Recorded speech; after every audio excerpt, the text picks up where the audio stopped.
Et wesh les gars, c'est Marco Bikendi, j'espère que vous allez tous très bien. En tout cas, moi ça va super. Aujourd'hui, on se retrouve pour une toute nouvelle vidéo sur FC Mobile 24. On va voir ensemble comment bien paramétrer le jeu FC Mobile afin de pouvoir jouer comme un pro. J'ai bien dit comme un pro, les gars. Et si le jeu bug sur ton téléphone et tu sais pas comment résoudre ce problème, bien on va voir tout ça dans cette vidéo tuto. Si la vidéo vous plaît, n'hésitez pas à liker et à vous abonner. N'hésitez pas également à laisser un petit commentaire, ça fait super plaisir. Bref les gars, ok, let's go. Ok les gars, on est dans le jeu. Premièrement, on va directement dans les paramètres du jeu. Ensuite, je rentre dans graphisme. C'est vraiment important les graphismes parce que ça permet le jeu encore plus réaliste.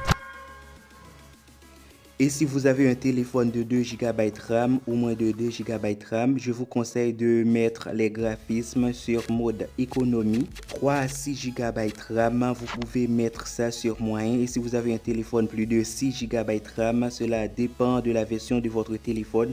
Vous pouvez mettre les graphismes sur élevé et ultra. Pour la résolution, on peut laisser ça sur élevé. Les graphismes seront encore plus réalistes. Mais si tu as un téléphone moins de 3 GB RAM, tu dois mettre ça sur standard, sinon le jeu va bugger sur ton téléphone.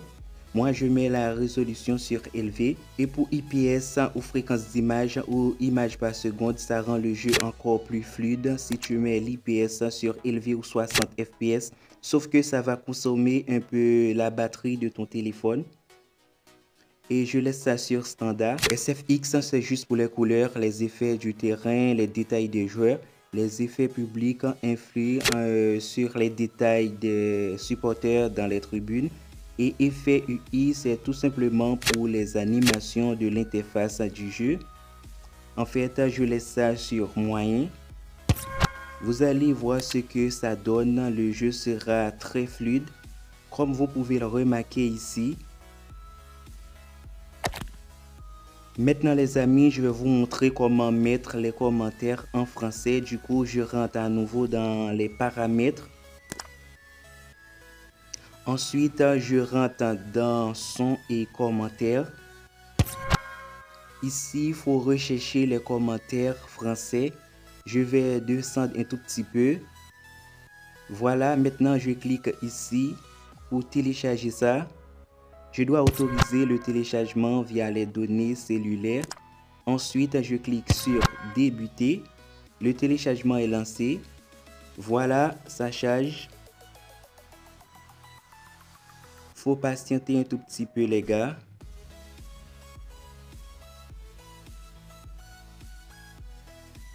Voilà, le téléchargement est terminé. Les commentaires sont en français maintenant. Mais si vous voulez, vous pouvez désactiver ça à tout moment.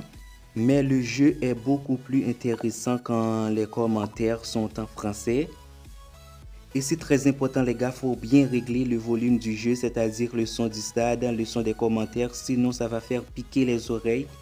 Et je rentre dans l'audio. Les chants à domicile, je réduis un peu le son. Appel des joueurs aussi.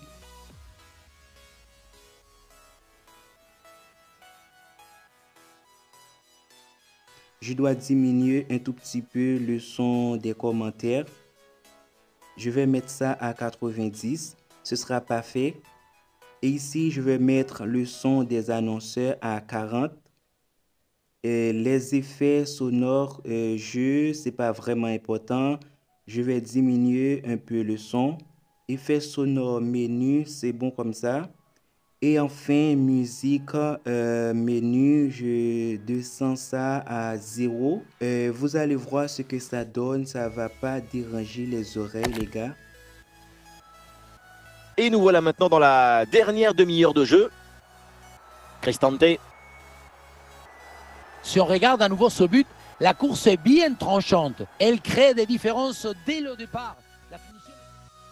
Maintenant les amis, je vais vous montrer comment bien régler les préférences du jeu et les touches ou les contrôles. Cette partie est ultra importante parce que ça va nous aider à jouer comme un pro. Du coup, je rentre dans les paramètres du jeu et dans jouabilité, régler les préférences du jeu. Je rentre dedans.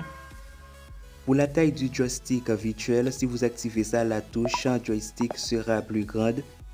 Si vous désactivez cette option, la touche joystick va rester fixe sur l'écran. Ça ne va pas bouger et si vous l'activez, la touche va suivre votre doigt. Comme vous pouvez le voir ici, ça suit mon doigt. Ça peut déplacer presque sur tout l'écran. Je trouve que c'est beaucoup plus intéressant comme ça. Pour la taille des boutons, si j'active ça, les touches seront plus grandes dans les parties. Et si je désactive ça, les touches seront plus petites. Honnêtement, j'aime pas trop quand les touches sont trop grandes. Ça prend plus d'espace sur l'écran. Donc, quand c'est désactivé pour moi, alors c'est mieux comme ça. L'espacement des boutons, c'est pas vraiment important. Faut le désactiver.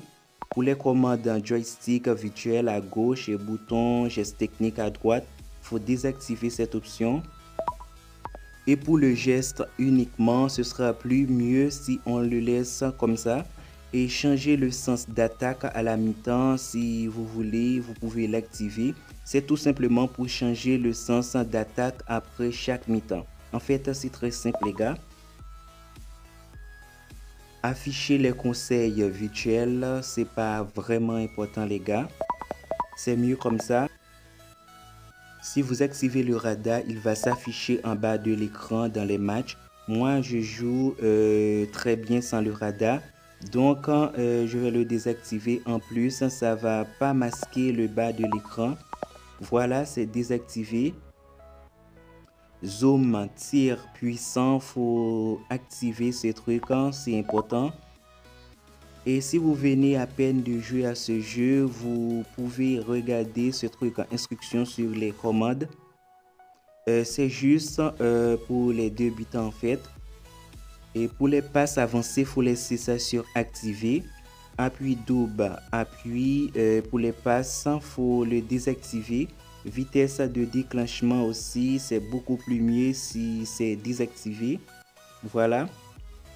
Si vous activez ce truc jeu automatique pendant les matchs, si vous faites 3 secondes sans toucher l'écran, là, il contrôlera vos joueurs. C'est-à-dire, ils vont jouer tout seuls. C'est pareil pour les passes et tirs automatiques. Ça aide vraiment dans les matchs. Alors, je vous conseille fortement de les activer. Je vais pas toucher l'écran pour vous montrer. Voilà, mes joueurs, ils jouent tout seuls.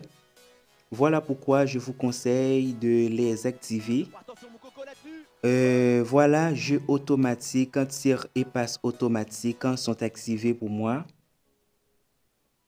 Faut désactiver assistance au centre. Et pour changement automatique de joueur et mode de changement automatique de joueur, c'est important, faut les activer.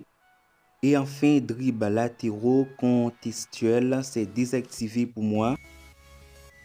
Voilà, ce sont mes préférences dans le jeu.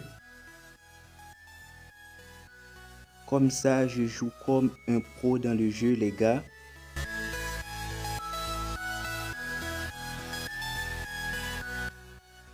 Et les amis, si vous ne savez pas comment faire des gestes techniques dans le jeu, ben c'est simple parce qu'on peut exécuter tous les gestes techniques en utilisant seulement la touche sprint et technique. Et vous savez, grâce aux gestes techniques, on peut faire des super dribbles dans le jeu. Donc, il est important de savoir comment utiliser tous les gestes techniques et comment les débloquer dans le jeu. Maintenant, je vais vous montrer où on peut trouver tous les gestes techniques dans le jeu. Du coup, je sors d'ici. Et je rentre dans Club. Mon équipe. Je clique sur modifier l'équipe. Ensuite, en bas, vous voyez gestes techniques. Et je rentre dedans. Voilà où se trouvent tous les gestes techniques dans le jeu. Voilà mes 4 gestes techniques équipés. J'ai déjà fait une vidéo là-dessus pour vous montrer comment débloquer tous les gestes techniques et pour vous montrer comment dribbler comme un pro dans le jeu. En fait, je mets le lien de la vidéo en description pour vous. Si jamais ça vous intéresse, vous pouvez aller la regarder après. Les gars, n'hésitez pas à rejoindre mon groupe Discord. Je mets le lien en description pour vous. Bon les gars, voilà, c'est la fin de cette vidéo tuto. Si la vidéo vous a plu, n'hésitez pas à liker. Et si vous avez besoin d'aide, n'hésitez pas à me le dire dans l'espace commentaire. Donc sur ce coup, je vous dis à très bientôt pour une prochaine vidéo.